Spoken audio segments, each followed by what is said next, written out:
El viejo brujo y sus hijos.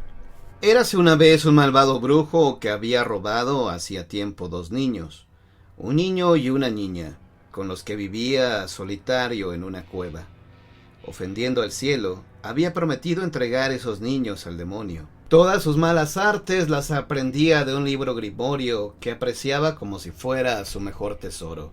Algunas veces, cuando el viejo brujo se alejaba de su cueva, dejando solos a los niños, el niño que sabía dónde dejaba el viejo el grimorio, leían el libro y aprendía algunas frases y algunas fórmulas de la magia negra. Así es que solo el niño aprendió perfectamente la magia, como el viejo acostumbraba a dejar muy pocas veces solos a los niños en la cueva y los mantenía encerrados hasta el día en que fueran víctimas propiciatorias del malo. Ellos cada vez sentían mayores deseos de salir y no dejaban de hablar de las posibilidades de escaparse secretamente, hasta que un día en que el brujo salió muy temprano de la cueva, el niño le dijo a la niña: «Ha llegado el momento, hermanita. El malvado brujo que nos tiene encerrados se ha marchado. Vamos a abrir y a irnos hasta donde nos lleven los pies». Esto hicieron los niños, salieron y caminaron todo el día. A eso de la medianoche el brujo volvió a la casa y echó de menos a los niños. En el mismo instante abrió el grimorio y leyó inmediatamente hacia qué lugar se habían dirigido los niños. Estaba ya a punto de cogerlos cuando los niños oyeron sus voces destempladas. La niña, aterrorizada, le dijo al niño: «Hermano, hermano, estamos perdidos, el brujo está cerca».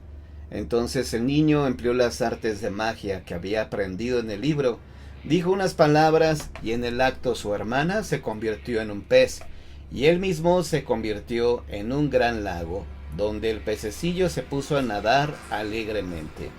Cuando el brujo llegó al lago se dio cuenta de que la habían engañado y gritó furioso: «¡Espera, que ahora voy a tomarte!». Y dirigiéndose corriendo a su cueva, fue a buscar una red para pescar al pececillo. Cuando regresó, el lago y el pez se habían convertido de nuevo en hermano y hermana, que se escondieron muy bien y pudieron dormir. Y al día siguiente estuvieron caminando y caminando la jornada entera. Cuando el brujo llegó al lugar con la red y vio que ya no había ningún lago, sino una verde pradera con muchas ranas, pero sin ningún pez que poder pescar, se encolerizó más que la vez anterior, tiró su red y siguió las huellas de los niños, y esta vez fue derecho, pues llevaba su varita mágica en la mano, que le mostraba el verdadero camino. Cuando se hizo de noche encontró por fin la huella de los niños. Estos le oyeron que venía jadeando, y la hermana volvió a gritar: «Hermano, hermano mío, estamos perdidos. El brujo nos persigue y está aquí». El niño volvió a decir unas palabras mágicas que había aprendido en el libro y al instante él se convirtió en capilla en medio del camino y la niña en un bello retablo. Cuando el brujo llegó a la capilla se dio cuenta de que había sido burlado y empezó a dar vueltas en torno de ella, dándose furiosos bufidos. No podía entrar en la capilla ya que existe un pacto del brujo con el malo, de que nunca entraría en una iglesia. «Pues aunque no pueda entrar, la haré cenizas», gritó el brujo, y echó a correr hacia su cueva en busca de fuego. Mientras él pasaba la noche entera corriendo, el hermano y la hermana volvieron a recobrar su forma primitiva, dejando de ser capilla y retablo, escondiéndose bien, y se quedaron dormidos. Al despertarse siguieron caminando durante todo el día, mientras el brujo, que de nuevo había encontrado el camino por el que caminaban, se ponía en su busca. Como viniese con el fuego al lugar donde estaba la capilla, se dio de narices con una gran peña que no se dejó convertir en cenizas. De nuevo, dando grandes saltos, emprendió la persecución de los niños, siguiendo sus huellas. Al anochecer, estando ya muy cerca de ellos, la niña se puso a temblar, creyéndose que estaban perdidos. Pero el niño volvió a decir unas palabras mágicas que había leído en el libro, y de pronto se hizo una parva, donde la gente estaba trillando, y su hermanita se convirtió en un granito de trigo que parecía perdido en medio de la trilla. Cuando el brujo llegó y vio que por tercera vez se habían burlado de él, sin detenerse a pensar, en vez de encaminarse hacia su casa, Dijo unas palabras que había aprendido en el grimorio, convirtiéndose en un gallo negro que se abalanzó sobre el granito de trigo para picotearlo. Pero el niño a su vez dijo unas palabras mágicas que había leído en el libro y se convirtió en un zorro que se abalanzó sobre el gallo negro antes de que pudiera picotear el grano de trigo y le mordió en la cabeza. Así tuvo su fin el brujo, igual que este cuento.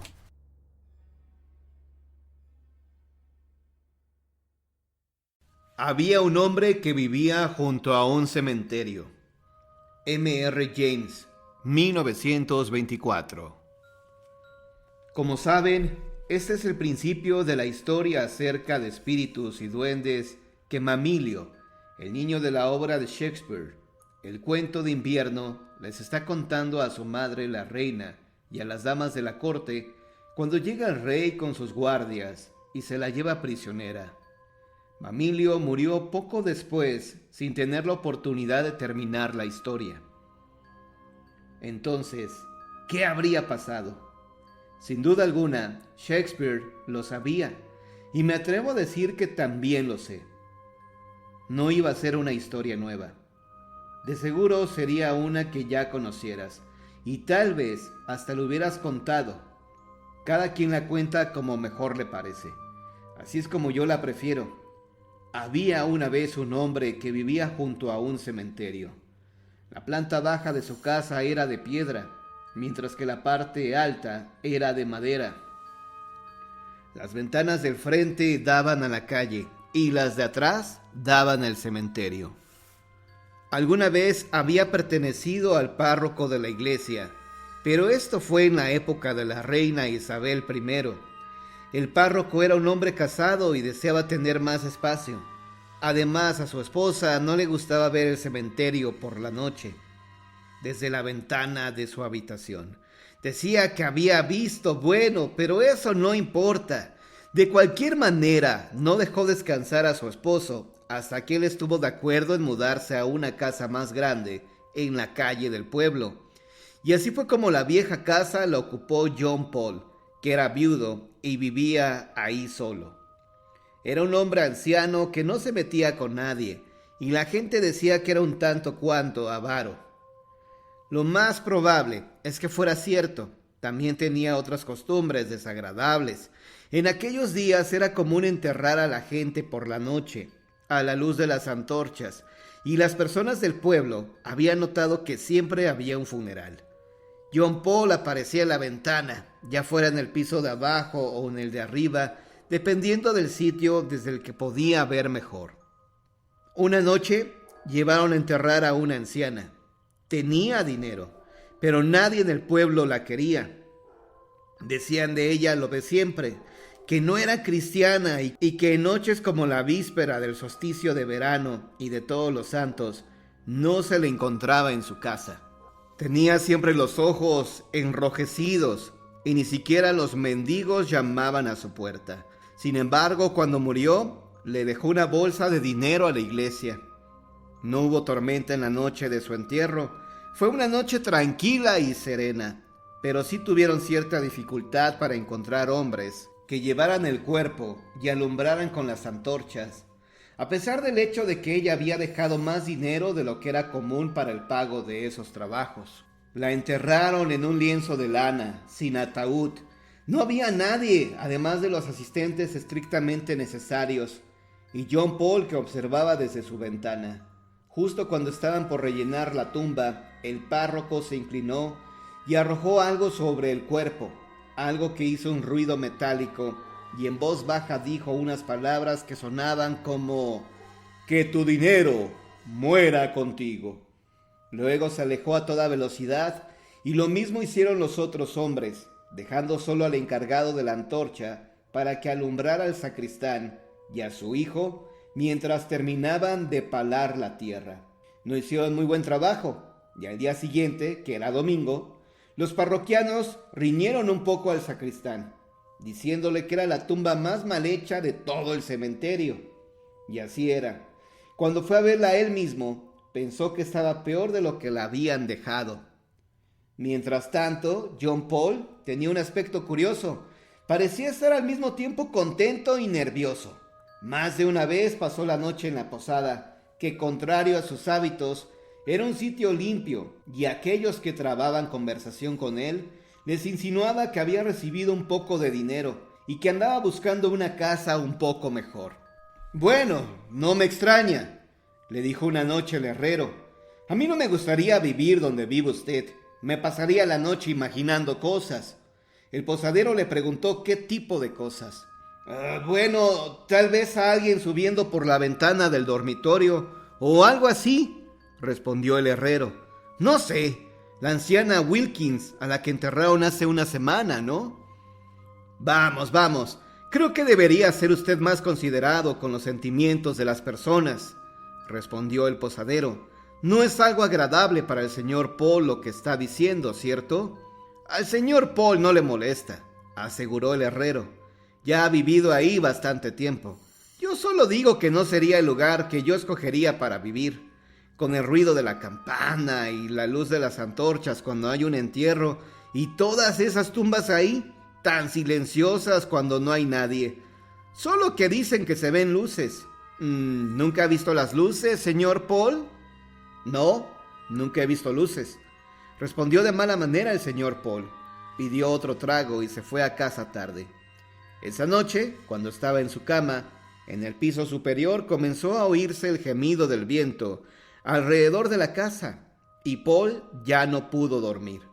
Se levantó y atravesó la habitación hasta la pequeña alacena en la pared. Sacó algo que tintineó y lo colocó en el bolsillo de su camisón de dormir. Luego se dirigió a la ventana y miró hacia el cementerio. ¿Alguna vez han visto uno de esos viejos adornos de las iglesias con la forma de una persona envuelta en un sudario, como abultado en la cabeza de una manera curiosa? Algo así fue lo que John Paul vio sobresalir de la tierra en un punto del cementerio. Él conocía muy bien este lugar. Corrió a su cama, se acostó y se quedó muy quieto. A poco escuchó leves arañazos en la batiente de la ventana. Con aterrorizada renuencia, John Paul volvió la mirada en esa dirección y ahí estaba. Entre él y la luz de la luna se encontraba la curiosa cabeza abultada. Luego, una figura apareció en la habitación. Se oyó el ruido de tierra reseca contra el piso. Una voz cascada preguntó: ¿Dónde está?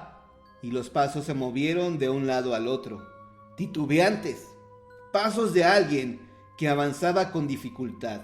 Se movía por todos lados, asomándose en los rincones, mirando debajo de las sillas. Finalmente se oyó que tiraba de las puertas de la alacena en la pared para abrirlas. Oyeron largas uñas arañar las alacenas vacías. La silueta giró y se detuvo un instante al lado de la cama. Levantó los brazos y exclamó con un grito ronco: ¡Tú lo tienes! En ese momento, Su Alteza Real, el príncipe Mamilio, que seguramente contó la historia de una manera mucho más breve, se lanzó con un fuerte grito sobre la más joven de las damas de la corte presentes, que respondió con un grito igualmente agudo.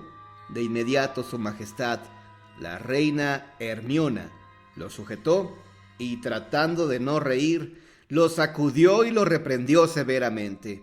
Muy molesto y con ciertos deseos de llorar, estaba a punto de ser enviado a la cama, pero gracias a la intercesión de su víctima, que se había recuperado del susto, por fin se le permitió permanecer hasta la hora en la que normalmente se retiraba.